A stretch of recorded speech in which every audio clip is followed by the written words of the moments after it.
What is up, guys? As you can see by the title of this video, I went on a 10 winning spree with this deck, and it's a lot different from the last deck I posted. It's kind of a different type of deck. It's more focused on floodgates, and the reason for this is as soon as I hit plat, as you guys all will know, sprite and runick are really taking over the ladder, especially sprite. So I had to create a deck that actually can beat it, right? So like I'm not just trying to stick in plat, have like a 50% win rate and say, okay, let's do this, it's fine. No, I'm really trying to create a deck that can get to Diamond 1. So now we just have to evolve, and I'm just trying all different kind of versions. I saw you guys in the comments saying I should use the branded branded version or like another different version, and I'm looking into everything, but I wanted to give the floodgate type some love first, and I've been doing really well, like surprisingly well. As you can see, like a 10 win spree in plat against the top tier decks like sprite is actually very impressive for Dark Magician. So I want to just get into the deck. I'm running the standard 2 Dark Magicians, 3 Magician's Souls, 3 Magician's Rod, then 3 Soul Servant. I'm actually running 3 Chicken Game, and I want to explain a little bit why I swapped from Chicken Game to from Upstart Goblin to Chicken Game. So a lot of you guys in the comments actually said I should change it, and the thing is, like, the thing with Chicken Game is a lot of the time, like, the problem is your opponent can use it as well. So you have to have a Magician's Soul to get it off the field. Otherwise, if your opponent can draw with it, you're really not having a good time. But the thing is, I have to be a little bit more greedy with this deck. As you can see with the build, I cut a lot of cards because otherwise I can't fit everything in. So I have to be a little bit more greedy to maybe potentially get that extra draw from Magician's Soul. So as you can see, I'm running 2 Maxi, 2 Ash Blossom, 2 Super Polys. And the reason is, like, I could also run 3 Maxi, 3 Ash Blossom like I usually did back in the days.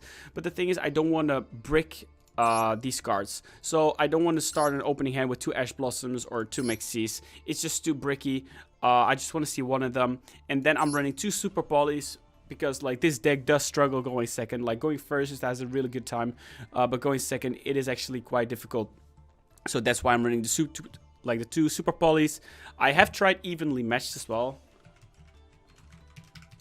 but I feel like it's a little bit too clunky in my opinion. So if you guys have any other recommendations for going second cards, feel free to let me know in the comments, because I'm still not 100% sure about Super Poly, but it has been working out pretty well.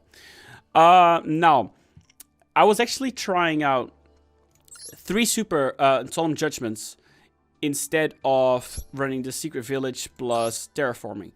Because the reason why I'm also running the Solemn Judgments is because we have so much back row right now, we need to protect it. Like, if our back row gets cleared, we just instant lose. So we need to be able to protect it, and that's 1 Secret Village of Spellcasters and 2 Solemn Judgments. Now, the reason that I'm not running 3, and I'm cutting it also down to 1 Secret Village and 2 Solemn Judgments, is because this card is an insta-win against Runick. And Runick is a really pesky deck to play against, and this card just completely shuts it down, and that's why I'm running 1 Village and 2 Solemn Judgments. Plus, this also protects your back row, obviously, but the main reason is we're playing against a lot of Runick. Now, I'm still running 2 Called by the Grace, and I see a lot of people actually cutting these cards and not running them anymore. Can someone give me some insight as to why that is? Because I feel like hand traps are still very dominant in the meta, and I wouldn't want to lose my Called by the Grace. So feel free to let me know in the comments why people are cutting these, because I have no clue. And then I actually stole 2 cards from Samurai, so shout out to him.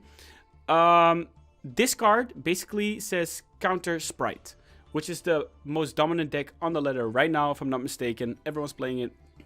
And basically what this card does is you can sacrifice a Dark Magician, you contribute it, and then for the next 3 turns, you can, first of all, you look at your opponent's hand, and also every monster they draw, have on the field, or have in their hand that has 1500 or less attack will be instantly destroyed and sent to the graveyard. So, like, Sprite can not do anything because their entire deck is 1500 or less, or like most of it.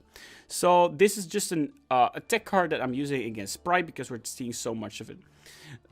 Then the other 2 Floodgates I'm running is Skill Drain and Gozo Match. I feel like these cards are just very good at the moment in the current meta. Skill Drain is like a no-brainer why it's good. And Gozo Match is actually really good against most decks that I'm facing. Now, as you can see, I did cut the Eternal Soul to 1.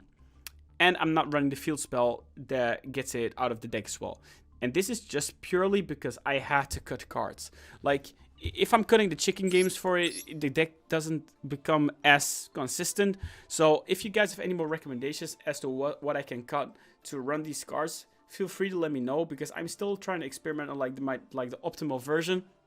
But right now, this is like the most well-oiled version I could find. And also, I'm running 3 Preparation of Rites, 2 Illusion of Chaos. I feel like 5 is the best ratio.